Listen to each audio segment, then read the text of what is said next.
సంబంధించి దాసు శ్రావణ్ ఉన్నారు మాట్లాడే ప్రయత్నం చేద్దాం. అన్న ఎట్లా చూస్తారు? ఒకవైపు ఎన్నికలు వస్తా ఉన్నాయి. ప్రభుత్వంలో ఉంది కాంగ్రెస్ పార్టీ. మేమే గెలుస్తామంటూ వాళ్ళు ధీమా వ్యక్తం చేస్తా ఉన్నారు. ఇప్పుడు ఓడిపోయే ముందు కాంగ్రెస్ పార్టీ మేము గెలవము అని చెప్తుందని నేను అనుకోవట్లేను. కాకపోతే ఎందుకు గెలవాలనో వాళ్ళు సమాధానం చెప్పాలా.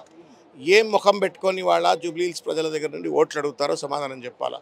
బీఆర్ఎస్ పార్టీ 100 కారణాలు చెప్తుంది. ఎందుకు అంటే ఒక హైదరాబాద్ను ఒక గ్లోబల్ హైదరాబాద్గా ఒక బ్రాండ్ ఎస్టాబ్లిష్ చేసిన చరిత్ర కావచ్చు, అద్దం లాంటి రోడ్లు తయారు చేయటం కావచ్చు, లేకపోతే అద్భుతమైనటువంటి ఒక రీతిలో హైదరాబాద్ను అభివృద్ధి చేసి ఆర్థికంగా, సామాజికంగా, తర్వాత శాంతి భద్రతల సమస్యలను లేకుండా మొత్తం హైదరాబాద్ను అద్భుతంగా అభివృద్ధి చేసినటువంటి ఒక పరిస్థితి బీఆర్ఎస్ పార్టీది. ఈ 24 నెలల్లో చూడండి, హైదరాబాద్లో మహిళల పట్ల అత్యాచారాలు పెరిగిపోయినాయి, రౌడీలు గుండాగాళ్ళు పెరిగిపోయినారు, రోడ్ల మీద తుపాకులు పెట్టి కాల్చేటువంటి ఒక పరిస్థితులు మనం చూస్తూ ఉన్నాము. గతంలో ఎప్పుడు తుపాకులు పట్టుకొని రోడ్ల మీద ఎప్పుడో బీహార్లో చూసినట్టుగా హైదరాబాద్లో తుపాకులు పట్టుకొని వాళ్ళు కాల్చుకుంటూ తిరుగుతున్నట్టు ఒక పరిస్థితి చూస్తూ ఉన్నాం. హత్యలు చూస్తూ ఉన్నాం, ఎక్స్టార్షన్ చూస్తూ ఉన్నాం.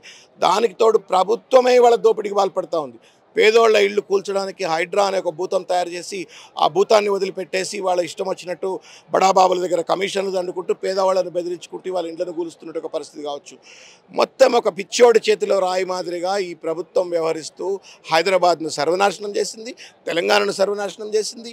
ఇచ్చిన వాగ్దానాలు అమలు చేయకుండా ఇంకా సిగ్గు ఎగ్గు లేకుండా మేము ఓట్లు అడుగుతామనంటే అడిగితే అడగొచ్చు కాక, కానీ ప్రజలు మాత్రం కర్రు కాల్చి వాత పెడతారు అని చెప్పి నేను భావిస్తా ఉన్నాను. ఎందుకంటే మన కేటీఆర్ గారు బాకీ కార్డు అని చెప్పని ఒక అద్భుతమైన కాన్సెప్ట్తో ప్రజలకు ఎన్ని రూపాయలు బాకీ ఉన్నారు, ఏ పథకం ద్వారా అని చెప్పని చిన్న చిన్న కార్డ్స్ తయారు చేసి మేము ప్రజల్లోకి వెళ్ళి ఆ కార్డు పంచడానికి వెళ్తే ఎంత ప్రేమతో ఆహ్వానిస్తూ ఉన్నారు ప్రజలంటే, బాబా కిసి హాల్ ఇన్ లోగోं को एक कड़ी सबक सिखाने की वक्त आया है, हमको धोखा किया है, అనేక వాగ్దానాలు చెప్తే నమ్మి ఓట్లేసినాం, ఇవాళ మోసం చేసిండ్రు అని చెప్పని. కాబట్టి మాగంటి సునీత గారి పట్ల ఉన్నటువంటి ఒక సానుభూతి కావచ్చు, మాగంటి గోపీనాథ్ గారి పట్ల ప్రజలకున్న ప్రేమ కావచ్చు, దానికి తోడు కేసీఆర్ గారు చేసినట్టు అద్భుతమైన పనితీరు కావచ్చు, రేవంత్ రెడ్డి ప్రభుత్వం చేస్తున్నటువంటి ఒక దాష్టికాలు, మోసాలు, దోపిడీ, వీటన్నిటికి కూడా వ్యతిరేకంగా ఇవాళ జూబ్లీహిల్స్ ప్రజలు ఒక తీర్పునివ్వనున్నారు. ఈ తీర్పు కేవలం జూబ్లీహిల్స్ కోసం కాదు, తెలంగాణ సమాజం కోసం, తెలంగాణ ప్రజలు కూడా ఈ యొక్క తీర్పు కోసం ఎదురు చూస్తారు. బీఆర్ఎస్ పార్టీ గతంలో ఓడిపోవడం జరిగింది. ఎంపీ ఎలక్షన్లో కూడా బీఆర్ఎస్ పార్టీ ఓడిపోవడం జరిగింది. ప్రభుత్వం నుంచి ముఖ్యమంత్రి నుంచి మంత్రుల వరకు మాట్లాడుతున్నాం, బీఆర్ఎస్ పార్టీ అయిపోయింది, గతంలో ఎన్నడూ కూడా అధికారం రాదన్నట్టుగా వాళ్ళు చెప్తా ఉన్నారు. సో ఎట్లా గెలుస్తారని ధీమా వ్యక్తం చేస్తారు. స్టూపిడిటీ.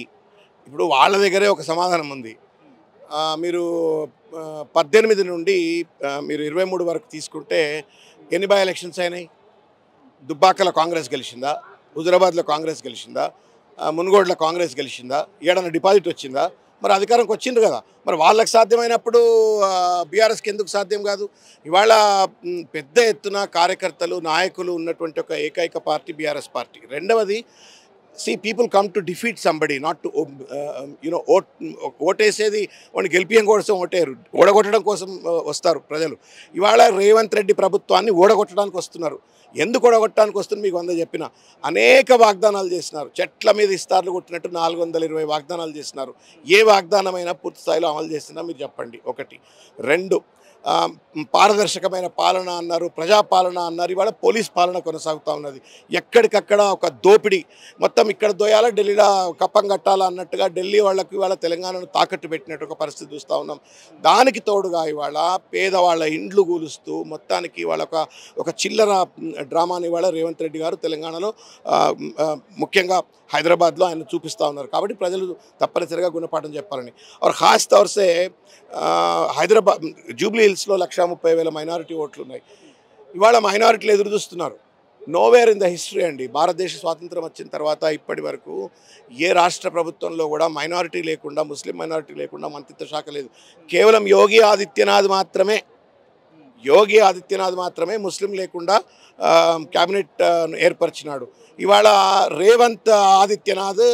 రేవంత్ యోగి కూడా తెలంగాణలో కాంగ్రెస్ ముసుకేసుకున్న బీజేపీ నాయకుడు ఇవాళ ఒక ముస్లిం క్యాబినెట్లో లేకుండా ఇవాళ పరిపాలన కొనసాగిస్తూ ఉండు.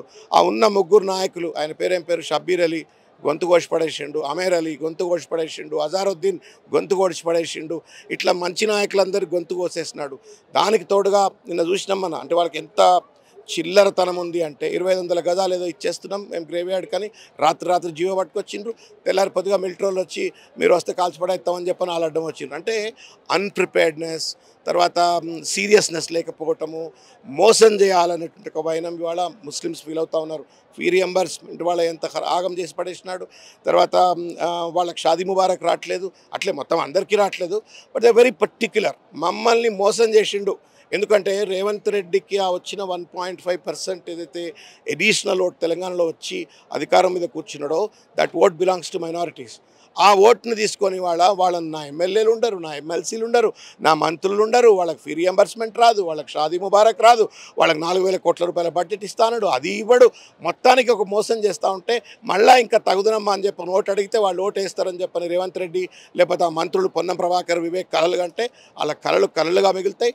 తప్పనిసరిగా కర్రు కాల్చి జూబ్లీ హిల్స్లో వాళ్లకు వాత పెట్టడానికి మొత్తం జూబ్లీ హిల్స్ ప్రజలు సిద్ధంగా ఉన్నారు. థంపింగ్ మెజారిటీతో ఇవాళ బీఆర్ఎస్ పార్టీ ఇక్కడ గెలవబోతా ఉంది.